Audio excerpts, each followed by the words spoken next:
Good evening, and welcome to the part of the show Tim and I would like to call the Screwball Story Corner.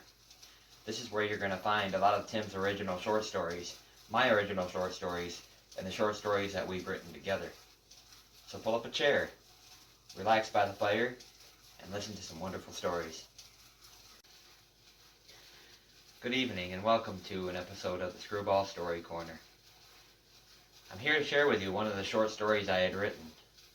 And most of you who know me well enough know that I love food. I love to cook, I love to eat, I work around food, and I also like to make food jokes and write short stories about food. And here's a short story that I want to share with you today called The Mobster Lobster. So sit back, grab that cup of coffee, and enjoy.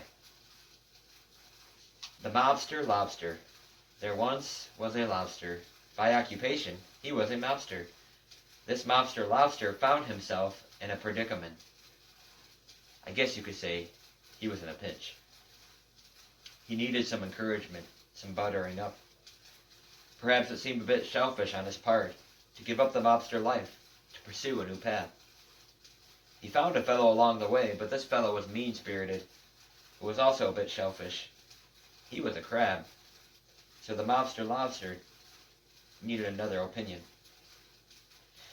He approached another fellow who began to get an uneasy feeling upon the arrival of the Mobster Lobster.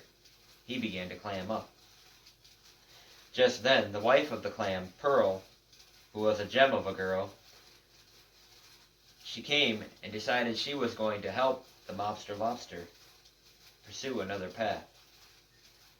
So they went down to the local supermarket.